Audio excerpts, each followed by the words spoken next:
Welcome to Telugu education tips YouTube channel. Friends, వాళ్ళ వీడియోలో నేను మీతో డిస్కస్ చేయబోతున్న టాపిక్ ఏంటంటే ఏపీకి సంబంధించి లాస్ట్ 2025 రిలేటెడ్గా కౌన్సిలింగ్ ఎప్పుడు స్టార్ట్ అవ్వచ్చు, ఎక్స్పెక్టెడ్ డేట్స్ ఏంటి అన్నది వీడియోలో అయితే మనం డిస్కస్ చేసుకుందాం. సో వీడియో అనేది ఇంట్రెస్టింగ్గా యూస్ఫుల్గా ఉంటుంది, పూర్తిగా చూడడానికి అయితే ట్రై చేయండి.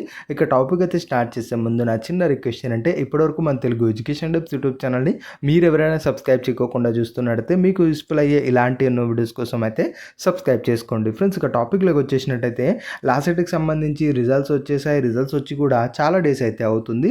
మరి కౌన్సిలింగ్ ఎప్పుడు స్టార్ట్ అవ్వచ్చు, దీనికి బట్టి ఎక్స్పెక్టెడ్ డేట్స్ అనేవి మనం గమనిద్దాం. అసలు లాస్ట్ ఇయర్ ఎప్పుడు మనకు యొక్క కౌన్సిలింగ్ స్టార్ట్ అయింది, రిజల్ట్స్ డేట్కి అలానే కౌన్సిలింగ్ స్టార్ట్ అవ్వడానికి ఎంత టైం ఉంది అన్నది మనం ఒకసారి కంపేర్ చేసుకుందాం. ఫ్రెండ్స్, ఇక్కడ మోస్ట్లీ అలానే చూస్తారు కాబట్టి లాస్ట్ ఇయర్ మాత్రం చాలా డ్రమాటిక్గా మనకైతే జరిగింది.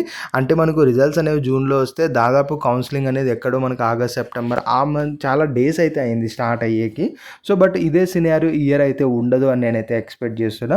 సో ఎక్స్పెక్టెడ్గా మనకి కొన్ని చోట్ల థర్డ్ పార్టీ వెబ్సైట్స్లో కనిపిస్తున్న ఇన్ఫర్మేషన్ కావచ్చు, లేదంటే మనం ఇలా కంపేర్ చేసుకున్నప్పుడు అంటే రిజల్ట్స్ వచ్చి ఎన్ని డేస్కి ఫర్దర్గా కౌన్సిలింగ్ స్టార్ట్ అవుతుంది, మెయిన్గా ఏదైతే డిగ్రీ తర్వాత ఉన్నవి ఆ కోర్సెస్ రిలేటెడ్గా గమనించినట్టయితే ఖచ్చితంగా మనకు ఒక 30 డేస్ టైం అయితే ఈజీగా అయితే తీసుకుంటారు. 30 to మనకు 25 డేస్ స్పాన్ టైం అయితే ఈజీగా అయితే తీసుకుంటారు.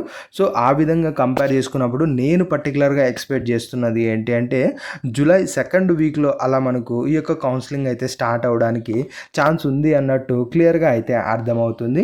సో జూలై సెకండ్ వీక్లో మోస్ట్లీ కౌన్సిలింగ్ డేట్స్ అన్నా రావచ్చు, ఆర్ఎల్స్ కౌన్సిలింగే జూలై సెకండ్ వీక్లో అన్నా స్టార్ట్ అయితే అవ్వచ్చు. ఎందుకంటే రిజల్ట్స్ మనకు ఎక్స్పెక్ట్ చేసిన దానికంటే ముందే వచ్చేసాయి. సో కౌన్సిలింగ్ కూడా మనకు mostly July second week or second week నుంచి కొంచెం పుష్ అయ్యే ఛాన్సెస్ కూడా ఉన్నాయి. బట్ నేనైతే సెకండ్ వీక్లో అయితే ఎక్స్పెక్ట్ అయితే చేస్తున్నాను. ఎందుకంటే రిమైనింగ్ ఏవైతే సెట్ ఎగ్జామ్స్ ఉంటాయో వాటి రిలేటెడ్గా కండక్ట్ చేయాలి. అట్ ద సేమ్ టైం ఇది కొంచెం మెర్జ్ అవ్వకుండా మనం చూసుకుంటారు.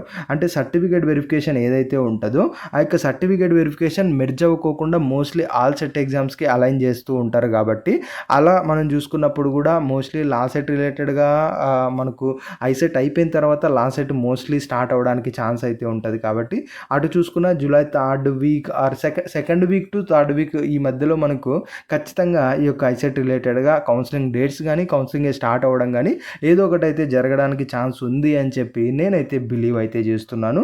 సో మనకు ఇంటర్నెట్లో కానీ థర్డ్ పార్టీ వెబ్సైట్స్లో కూడా ఇదే ఇన్ఫర్మేషన్ అయితే మనమైతే గమనించవచ్చు. సో దీనికి సంబంధించి ఏ చిన్న అప్డేట్ వచ్చినా కూడా ఖచ్చితంగా నేను కమింగ్ వీడియోస్లో మీకు అప్డేట్ అయితే చేస్తాను.